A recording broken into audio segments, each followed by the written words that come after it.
Hello, I hope all is progressing well. Welcome to I Don't Know, We Can Talk About It, where we discuss myriads of topics civilly, reasonably, and responsibly. My name is Kevin Dufresne. Our first topic is about cell phones in school.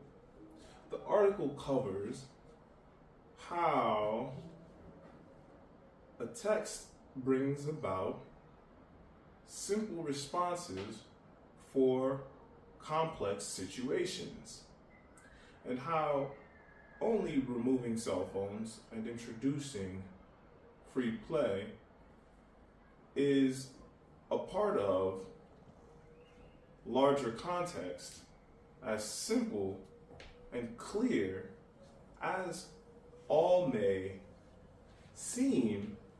The writer is indicating that a lot more connects to what is happening with every individual in relation to cell phones in an educational environment particularly.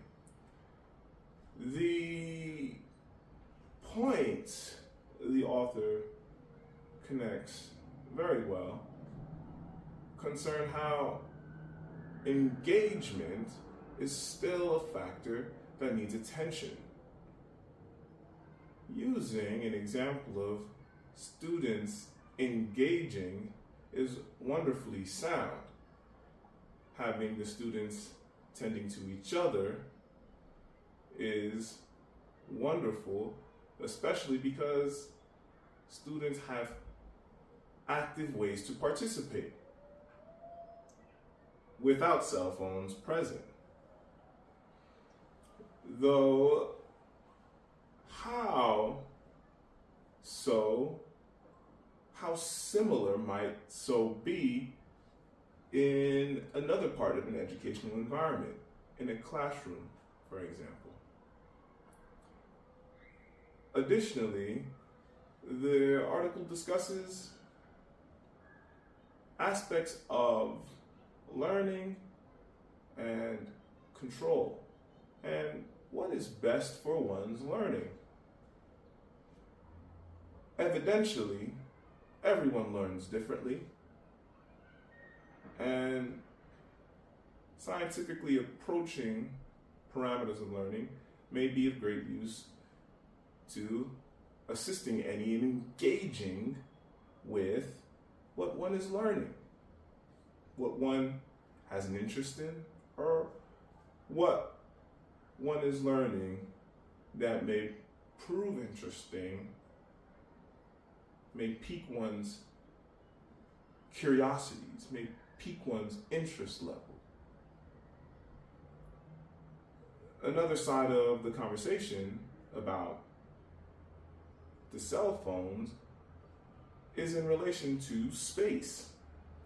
In an educational environment, what connects with a cell phone is likely, highly, very different than outside of an educational environment.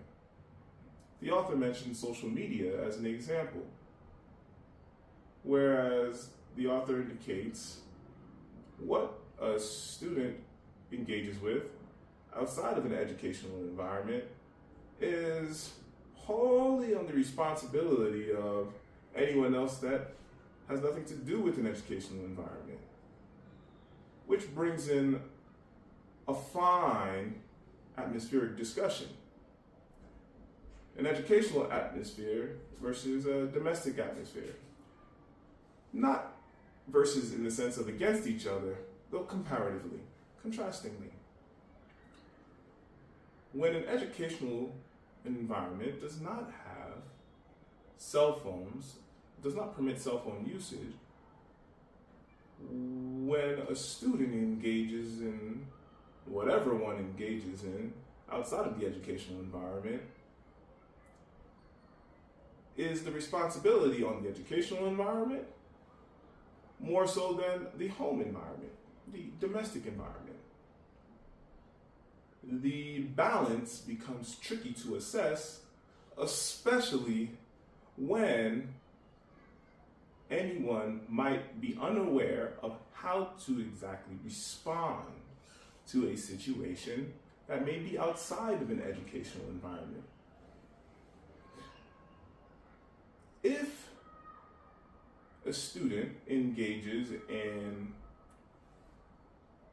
an activity outside of an educational environment through a cell phone, then brings that to an educational environment, then the responsibility does not shift. Though who may be responsible in the moment for trying to figure out how to handle a situation might seem more present in one environment, the root of where an individual engages with the cell phone, how one engages with the cell phone, is from a different area. Of course, parents parent differently. One parent might assess technology use with many limitations, being quite aware of what the internet may offer, whereas another parent might not be monitoring social media use or technological touches, technological uses in the same regard. Responsibility is clear to the author that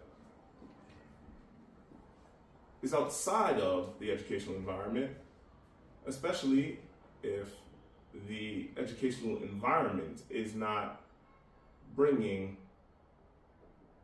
whatever it is that one is engaging with outside of an educational environment to the classroom, to the educational environment directly. So the author assesses the environment of which the author is discussing in the article and notices an adult on a cell phone in a corner, whereas students are engaging, which brings to conversation of who is able to engage students. Does engagement solely rely on the individual, the entity partnering with the educational environment in the corner on a cell phone, or the programming the school is offering, which allows students to progress freely and creatively, respectfully and mindfully? The conversation here is going to connect with our next conversation about policies in relation to LGBTQ plus youth in educational environments. Whether one has a school or an infrastructure that antagonizes or supports LGBTQ plus youth is only connecting to a different reality of policing bodies. When an educational atmosphere connects so deeply to what seems like a governmental approach, indicating what is to be for any individual subscribing to whatever way of life that does not evolve from being in the educational atmosphere, though evolves from one's personal life outside of an educational atmosphere, then the engagement becomes one of policing. Instead of regarding how outside of an educational atmosphere one may receive proper supports in order to progress in the way one wants with one's life, one is now being systematically set as a part of processing, which seems correlative, though by evidence of actual individuals with the experiences, proves to be causative. When conversations of the sort, involving so many layers of being, become a part of a system, then one is experiencing challenges against one's human, one's civil rights. When an educational atmosphere engages in what seems to be branching from outside of an educational atmosphere, then the policing may have adverse effects on an individual, though, as the article indicates, if an individual may be experiencing a situation of systematic policing, having one supporter may prove quite beneficial to one's well-being. When assessing the systematic policing of individuals, one must be mindful of how the long-term progressions may prove. Similarly, with a woman's body, allowing for systematic policing at an earlier juncture in one's life may prove as an oppressive measure against one's human and civil rights, especially when in connection with a reality of systemic and systematic policing, usually for adults, though branches to connect to every individual that may connect with that reality at any age. When assessing an educational atmosphere, one may do so in myriad ways. Though one must always acknowledge the reality of progressions of learning, progressions of culture, and progressions of human beings. A lot progresses from assessing ages. A lot assesses from engaging with an individual's learning parameters.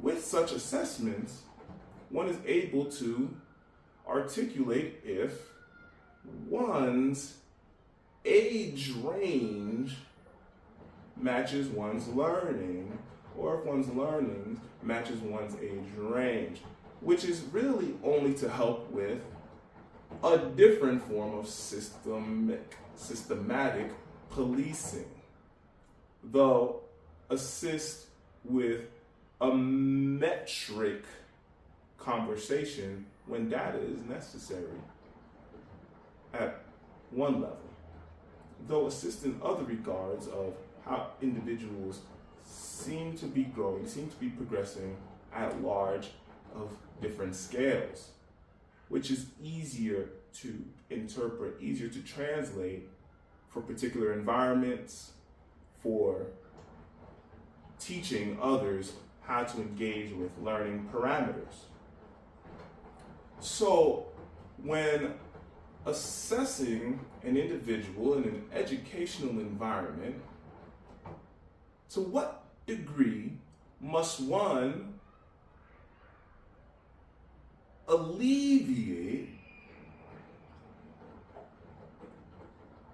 what is connecting from an outside environment to an educational environment? To what levels is one really willing to engage to systematic policing? Especially if doing so situates an entity with a boundary of oppression, as though seemingly contributing to a source of repression because of the causative realities from systematic policing of one's being. As there are many levels to the conversation that branch from a level of ownership, of administration, of leadership, to individuals that are in schools experiencing each other peer to peer. Of course, the realities are different for everyone. The individuals that are going through it, the individuals that may be a part of creating systematic policing, that proves to be conflicting with realistically what education at large is to be, which is an environment teaching individuals how to better learn, how to better assess learning through a variety of programming to engage one's mind as a unique individual, to fulfill one's own potential, to fulfill one's own potentials. So, assessing how systematic policing is actually problematic, not just for LGBTQ youth, though for any individual that has to experience such. Of course, what tends to be most popular in what I read when systematic policing comes into conversations, usually in media, a woman's body is usually the conversation. So if allowances are happening to a different degree at an earlier juncture in one's life, then who is to situate responsibility? Is the responsibility to be of what is outside of the educational environment, or to be what is in the educational environment, or is to be in the governmental sphere to regulate what is to happen in one's home, in one's schools, in one's life personally?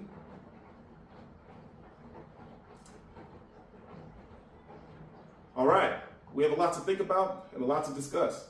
So of course, we're always going to be in conversation. But remember, you're a human being with human and civil rights, and that's global. Let's go on to our origami. As you can see, we have a square sheet of paper, 16 by 16. The first thing we're going to do here is we're going to just do a fold in half. Okay. Then we're going to do another fold in half. So we're going edge to edge. After bringing our edge to edge folds in, we're going to fold each corner into the middle.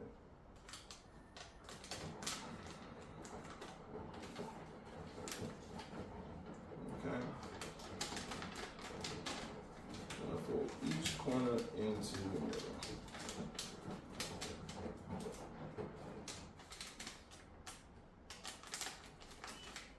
All right.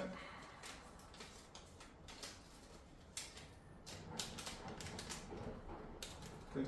Don't worry about if you get any like pinches. You're gonna realize with origami, when you fold paper, sometimes the paper might rip, but it's okay.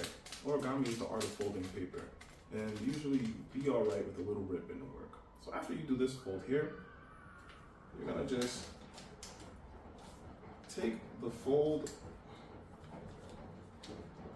here, bring it up. And today, we're going to be making a wonderful design. And we'll just take this fold here. Alright, so after you fold in here, what you can do is actually do another fold in here and bring yourself to a nice box. Of course, this is not the box that we're going to make, but it's going to bring us to have more folding opportunities. So we fold in here, and then we're going to open everything up here again. Okay? So we're going to just open up the sheets here. And as you can see, we have many folding lines, but we don't have to overextend this. Here, we will just keep it closed in the center. Then what we're going to do is we're just going to fold in to the middle of this edge.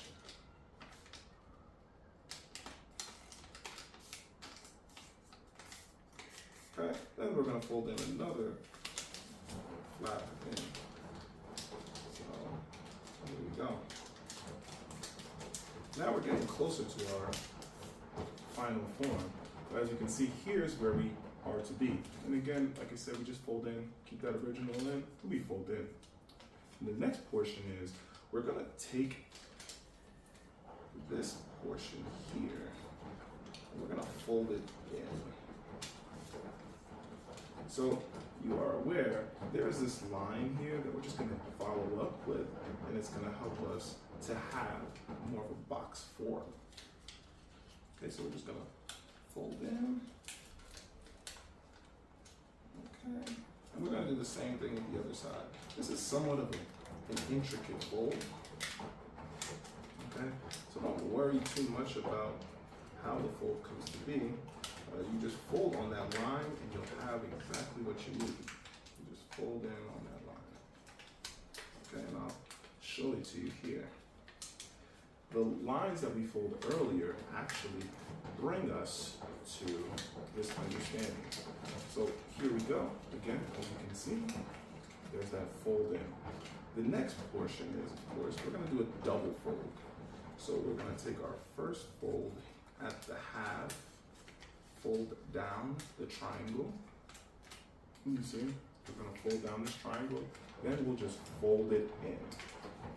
Okay? And it's like a lip that secures our area here. The next portion is we're going to do the same on the other side. So again, there's this diagonal line here that we need to look at. When you take this diagonal line and fold it in, you'll get this nice, easy forming square. Okay? So that's what happens right here. We fold it up just like the other side. We fold the triangle portion down. Okay?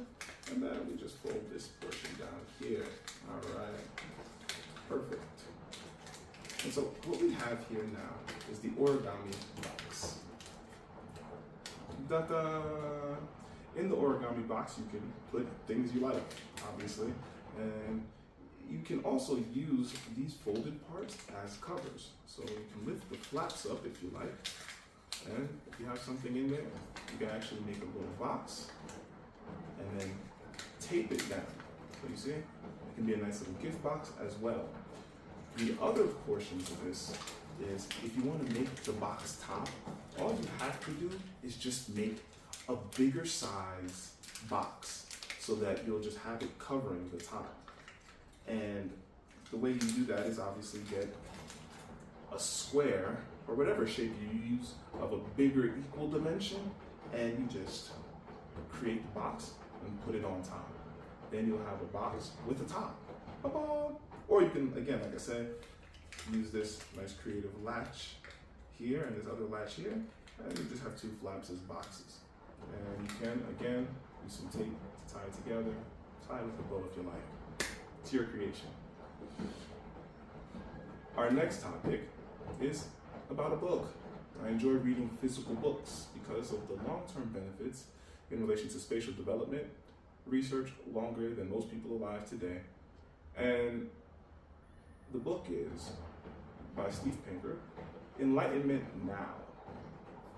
The text posits so much wonderful information from a perspective that shows growth, a perspective that, while showing growth, analyzes what needs attention, though in a way that doesn't dismiss the growth that is already happening. Of course, the world is full of good growth, and of course, the world is full of other things that may not be in alignment with good growth in the best ways at all. Though, when reading the text is really assessing evidence that is worth deliberating even centuries later because of the context of the text.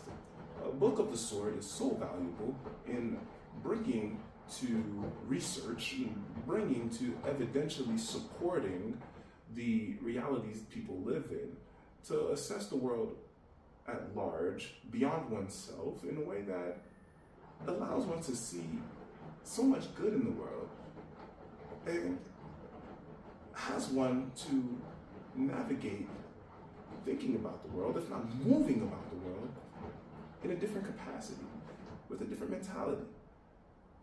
Realistically, a book of the sort offers so much information that having another book of the sort